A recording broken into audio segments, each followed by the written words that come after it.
bodoh. Ini akan membawa dia kepada kerugian dunia dan akhirat. Ingat tadi, tauhid ya, atau akidah, ibadah, akhlak dan muamalah. Yang kedua, penyebab daripada penyimpangan akidah karena ta'assub. Ta'assub itu fanatik. Ta'assub itu fanatik terhadap apa? Kepada sesuatu yang diwarisi dari bapak dan nenek moyangnya.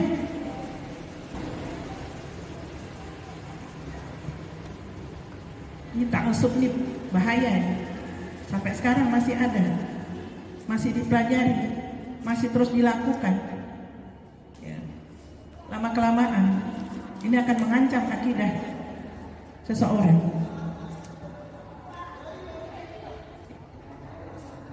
Silakan dibuka di Al-Baqarah ayat 170.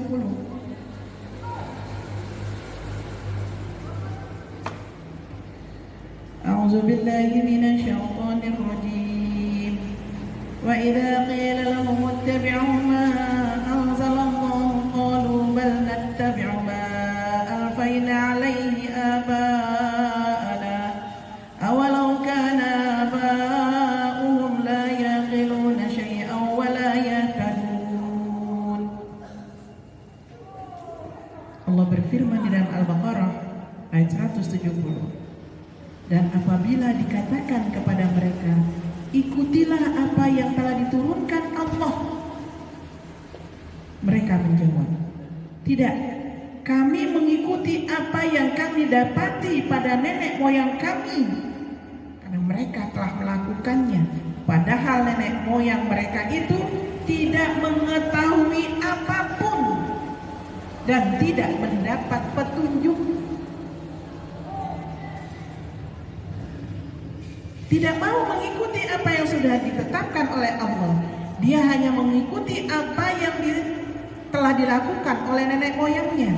Ini yang disebut dengan ta'assub itu.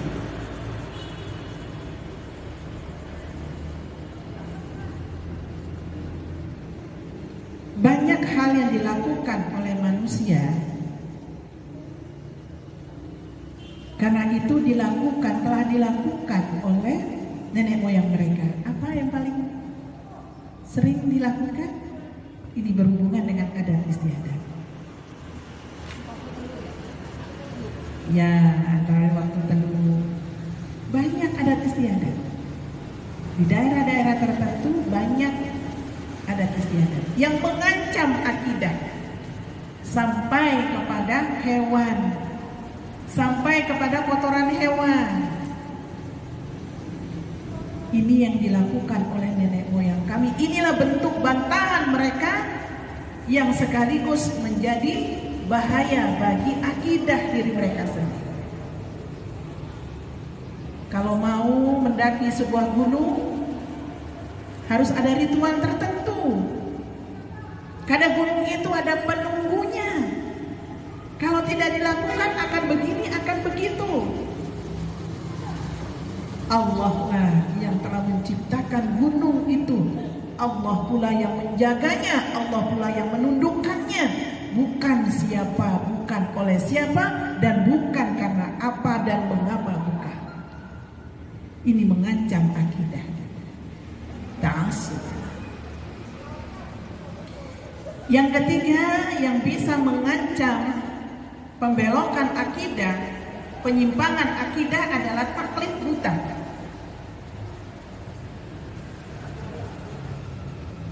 Taklid buta adalah mengikuti sesuatu tanpa pengetahuan.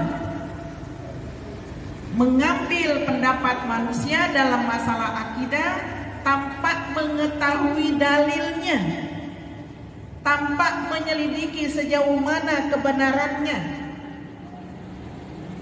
Sebagaimana yang telah dilakukan golongan-golongan Mu'tazilah, Jahmiyah.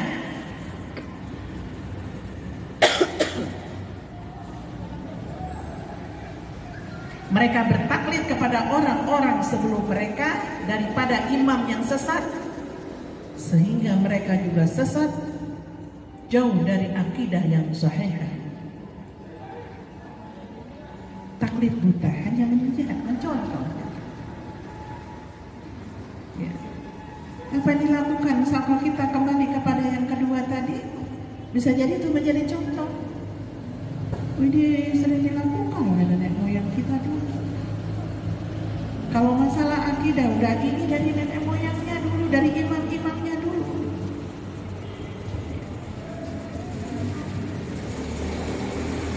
Kemudian yang keempat adalah hulu. Hulu itu adalah berlebihan. Berlebihan dalam hal apa? Mencintai para wali dan orang-orang soleh. Ya, hulu. Berlebihan dalam mencintai para wali dan orang-orang soleh.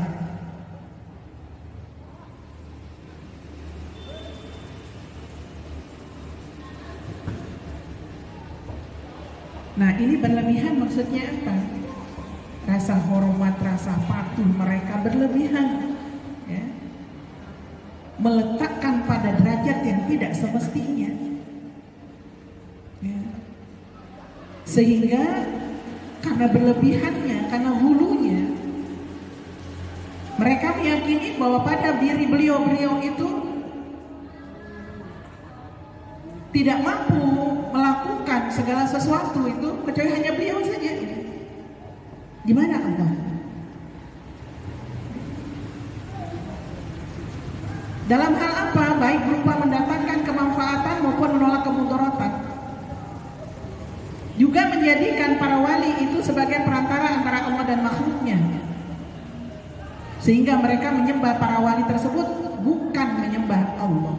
Berapa kubur yang disembah? Berapa tempat-tempat keramat yang disembah?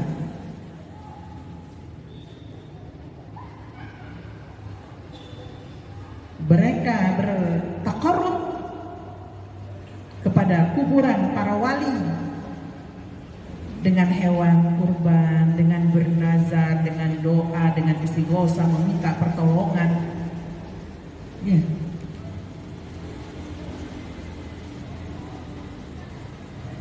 Dan ini sampai dengan hari ini masih terjadi. Ya. Ada di wilayah kita, komplek perkuburan itu, bagaimana di komplek kuburan itu ada kuburan salah seorang wali. Jadi ada pohonnya besar, digantungi nama-nama. Ya, nama seseorang, akhwat dan ikhwan. Dan di situ berdoa semoga mereka berjodoh. Membawa makanan ke komplek perkuburan dan mereka bernazar. Anaknya sakit, bernazar mereka. Kalau anaknya sembuh akan dibawa, disembelihkan kambing di atas kuburan dan mereka makan rame-rame di situ. Ada. Dan kami temui ini. Dan jemaah kami itu mengakui, ya Ustazah, sampai dengan hari ini masih ada yang seperti itu. Ini bahaya. Ya.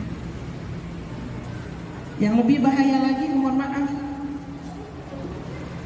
yang namanya karomah. Ada kelebihan kemuliaan yang diberikan oleh Allah hanya kepada Rasulullah SAW.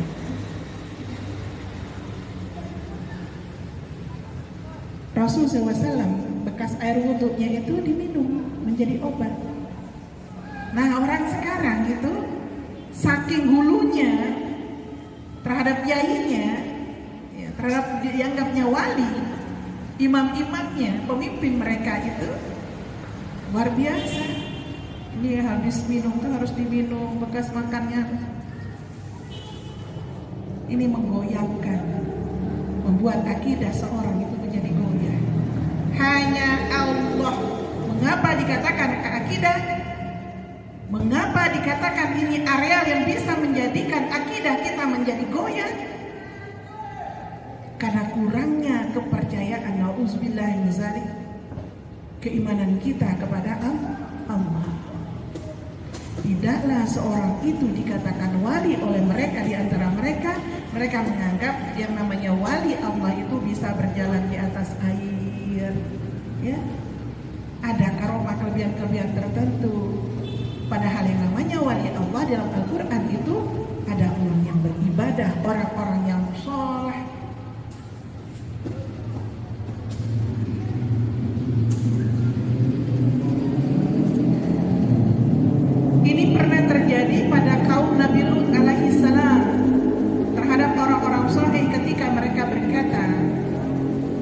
di dalam surat Nuh ayat 23, surat ke-71. Mereka berkata, jangan sekali-kali kamu meninggalkan penyembahan Tuhan-Tuhan kamu, dan jangan pula sekali-kali kamu meninggalkan menyembah Wat, dan jangan pula Suwa, Yahud dan Ya'uq dan Nasr.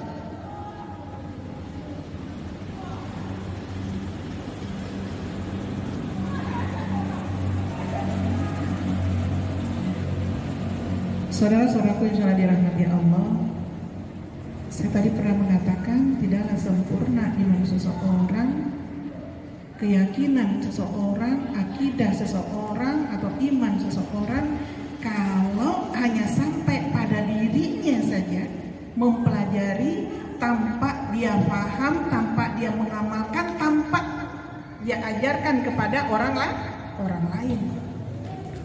Maka apa yang terjadi di negara kita, apa yang terjadi di daerah-daerah tertentu, apa yang terjadi di sekitar kita, inilah menjadi lahan dakwah kita. Setiap diri kita adalah mubalik.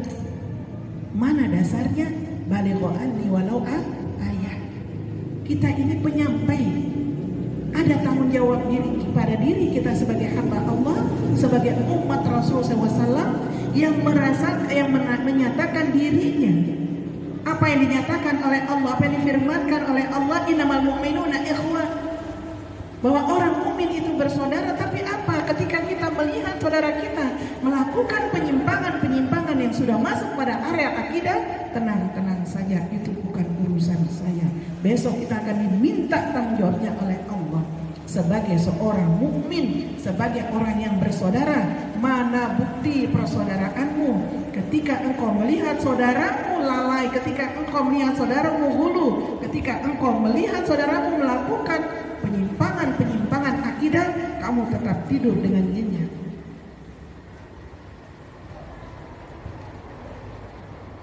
Baik, kita akan masuk kepada hal yang kelima, ghaflah, lalai.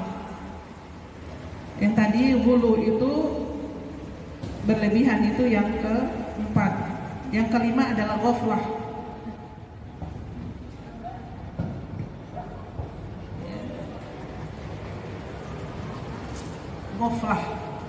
Ghaflah itu lalai. Yang keempat tadi bulu itu berlebihan, ya. Yang keempat tadi bulu, yang kelima ghaflah. Yang ketiga tadi taklid buta, kalau yang mencatat. Yang ketiga tadi taklid buta, yang keempat bulu berlebihan, yang kelima adalah ghaflah. Ghaflah itu lalai.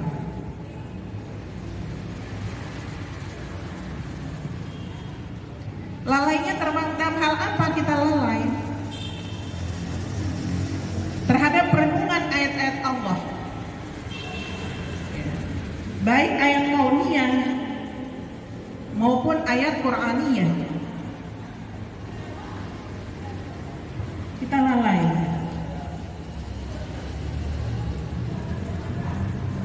Kita tidak mau merenung, tidak mau berusaha mempelajari, memahami apa maksud ayat Allah yang kita lihat di jagat raya ini, apa yang disebut dengan ayat kauniyah,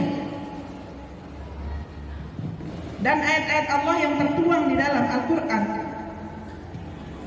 atau ayat Qur'aniyah.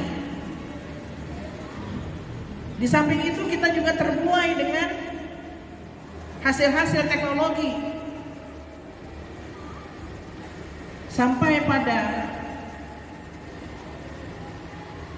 satu kesimpulan bahwa itu adalah hasil kreasi manusia semata, ya Allah.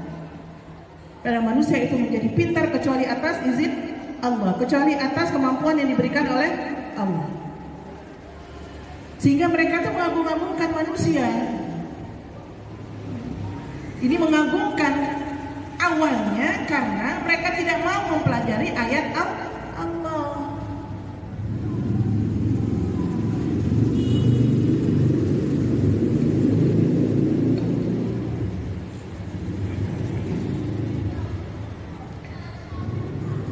Inilah sehingga manusia ketika mengagung-agungkan manusia lain, menisbahkan seluruh kemajuan teknologi itu murni hasil jerih payah dan penemuan manusia semata, maka dia menjadi orang yang sombong. Sebagaimana kesombongan Qarun ada di dalam Al-Qasas ayat 78. Apa kata Qarun dengan sombongnya? Sesungguhnya aku hanya diberi harta itu karena ilmu yang ada padaku. Ini kesombongan yang dilakukan oleh Qarun. Bahwa harta yang dimiliki oleh Qarun, kata Qarun, itu karena ilmu yang ada pada diriku, katanya. Allah berfirman, apakah ia tidak mengetahui bahwasanya Allah sungguh telah membinasakan umat-umat sebelumnya yang lebih kuat daripadanya, yang lebih banyak mengumpulkan harta, dan tidaklah perlu ditanya kepada orang-orang yang berdosa itu tentang dosa-dosa mereka. Allah mengingkari apa yang dilakukan oleh manusia. Apa yang dilakukan oleh manusia itu, kita tuh punya apa sih? Ilmu itu sesungguhnya dari Allah. Bagaimana manusia bisa menciptakan hujan dengan proses penggaraman, yang menyemprotkan garam dari ketinggian tertentu? Sungguhnya itu datang ilmunya dari Allah. Jadi nggak boleh menisbatkan sesuatu itu hanya pada manusia, agar tidak muncul rasa sombong pada diri orang itu dan diri orang yang memujinya. Wah, ini sudah luar biasa aja. Wah, kalau nggak ada dia sepi sudah. Nah, ya, sombong. Jadi lalai. Terjadinya sifat akhlak manusia yang rendah seperti itu karena lalai, ya, ghaflah dalam merenungkan ayat-ayat Allah. Termasuk diri kita sendiri harus hati-hati gitu. Dengan merenungi ayat-ayat Allah, bukankah dalam hal ibadah justru akan mendekatkan diri kita kepada Allah? Kita jadi tahu tentang lebah ada dalam Al-Quran, dan kita lihat di alam juga ada. Mengapa lebah itu tidak mau mengambil sari makanannya dari yang lain? Mengapa dari bunga? Dan mengapa lalat itu hanya menerpa pada yang kotor, tidak mau pada yang bersih? Semua itu adalah kalimat Allah.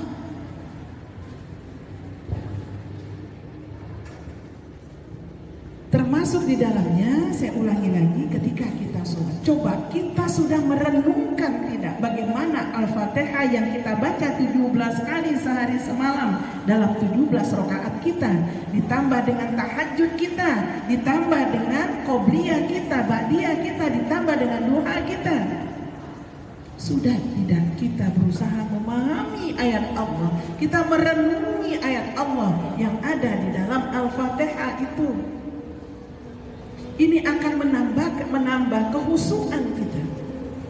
Karena kita tahu, kita paham, maka pelajari ya seperti apakah Al-Fatihah.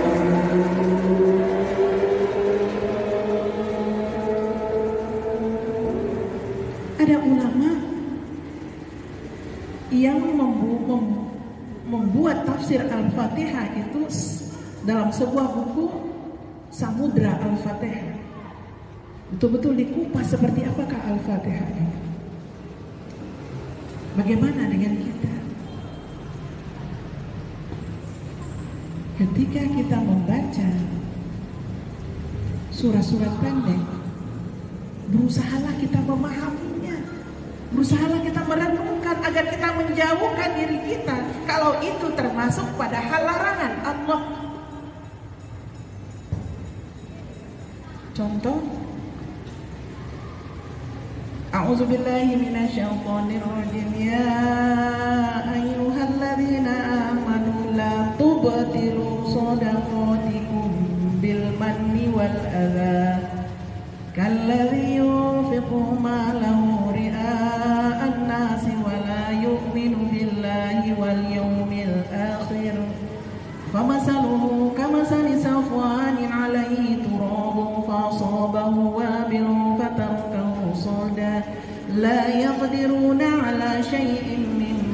tahsabu wallahu la yahdil qaumal kafirin.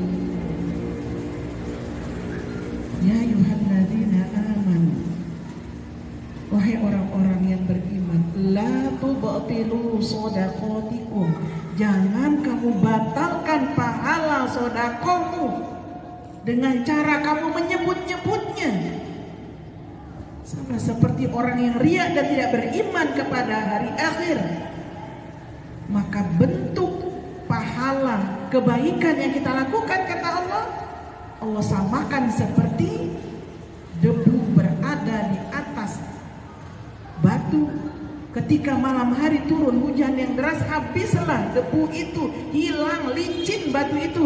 Begitu pula dengan kita, ketika kita bersedekah, kita membicarakan, ya, menyakiti orang yang kita berikan, hilang pahalanya.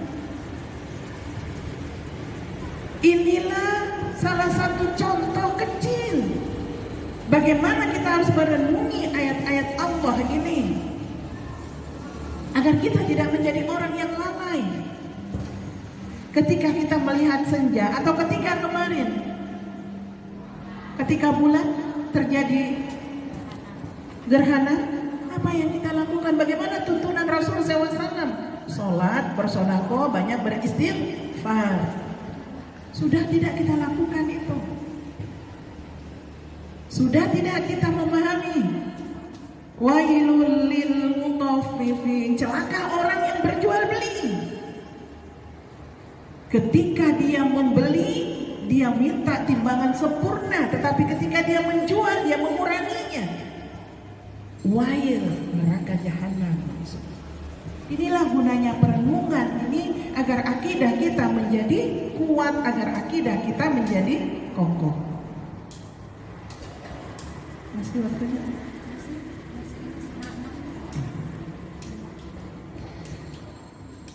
Saudara-saudaraku jemaah insyaallah dirahmati Allah.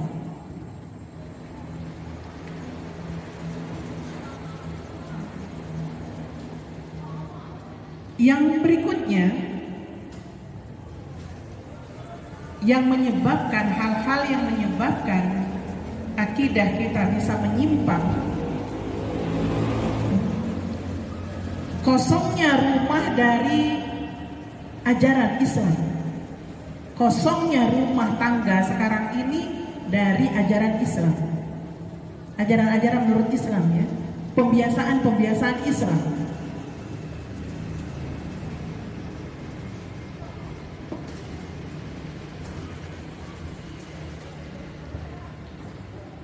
Mengapa masuk areal rumah? Bukankah negara itu diawali dari rumah? Dari rumah tangga. Bukankah negara baldatun thayyibatun wa rabbun ghafur itu dimulai dari rumah tangga? Kalau rumah tangganya kering dari pengamalan Islam, kalau rumahnya sepi dari pembiasaan ibadah sesuai dengan sunnah Rasulullah SAW, maka ini akan menjadi salah satu pemicu, penyebab goyahnya akidah. Rasulullah SAW bersabda, kullu maulid, sesungguhnya setiap bayi itu dilahirkan di atas fitrah.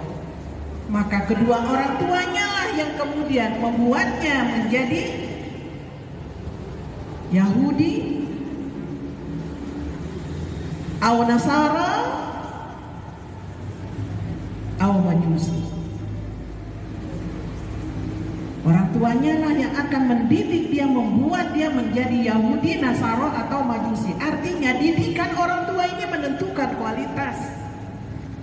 Kalau orang tuanya tidak benar akidahnya, kalau tidak diajarkan seperti apakah pengamalan agama di dalam rumah, maka ini akan mengancam kualitas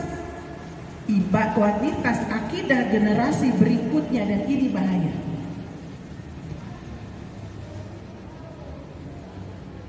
Jadi orang tua, akidah orang tua mempunyai peranan yang besar dalam meluruskan jalan hidup anak-anaknya. Pada daerah-daerah tertentu, saya melihat sebuah kondisi fenomena yang sangat luar biasa. Dengan pandemi ini, anak-anak sekolah tidak bersekolah dengan sempurna. Lebih banyak mereka daring. Ya. Kalau di daerah kami itu lebih banyak daringnya, jarang anak-anak bersekolah. Apa yang terjadi? Penyimpangan akidah yang sangat luar biasa. Anak sulit dididik oleh orang tuanya karena anak tidak bersekolah. Tidak sedikit orang tua yang mengeluh, begini rasanya ketika mendidik sendiri anaknya di rumah. Untuk bangun sholat subuh saja sulitnya luar biasa karena anak sudah terpola dengan tidak sekolah, tidak bersekolah, ya. Tetapi mereka sekolahnya dari rumah. Bagaimana sulitnya orang tua mendidik akhlak anaknya. Ini kekeringan sebetulnya, ya. Pengamalan agama, pemahaman agama yang diberikan oleh orang tua kepada anak. Yang terakhir, media pendidikan dan media informasi. Ini menjadi jalan akidah keimanan seorang itu bisa menjadi rusak bahkan hancur.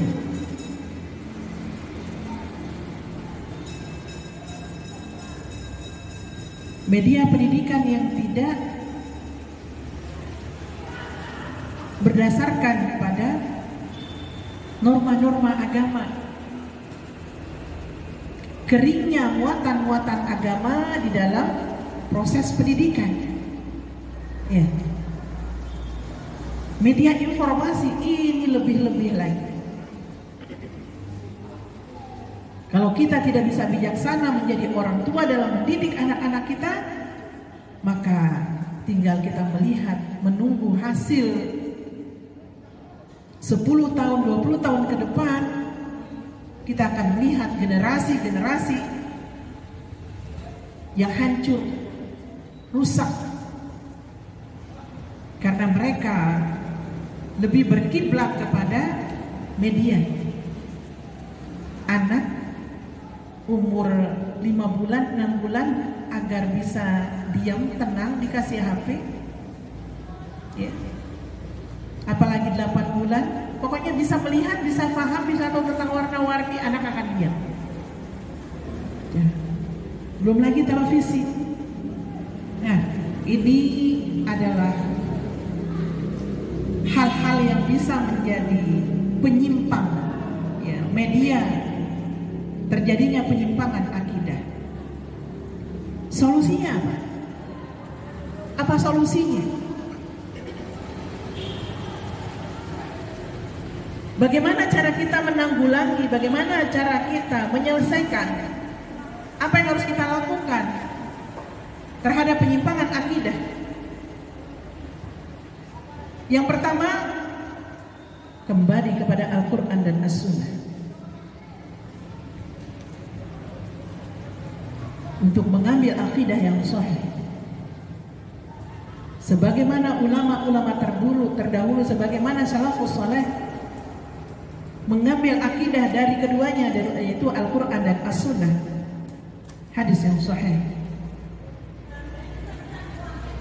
Tidak akan dapat kita memperbaiki kondisi umat akhir zaman ini kecuali apa yang telah memperbaiki umat pendahulunya, juga dengan mengkaji akidah golongan-golongan orang yang sesat, mengenal subhat-subhat mereka untuk kita bantah, kita waspadai. Barang siapa yang tidak mengenal keburukan daripada golongan-golongan sesat, maka dikhawatirkan dia terperosok ke dalam golongan-golongan itu. Jadi kembalilah kepada Al-Quran dan Sunnah Rasulullah Sallallahu Alaihi Wasallam seperti yang dilakukan para salafus saleh. Karena para ulama-ulama kita menguatkan akidah itu mengambilnya daripada Al-Quran dan Sunnah Rasulullah Sallallahu Alaihi Wasallam.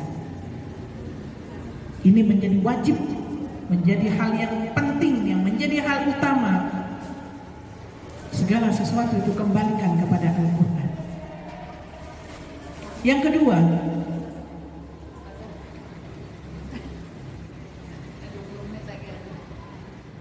memberikan perhatian kepada pengajaran akidah,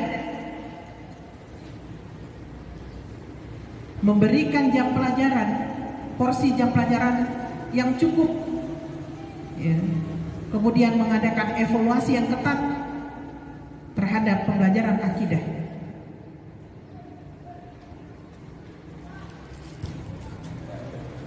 Yang ketiga, menetapkan kitab-kitab yang bersih dari materi pelajaran yang menyeleweng dari Al-Quran dan As-Sunnah.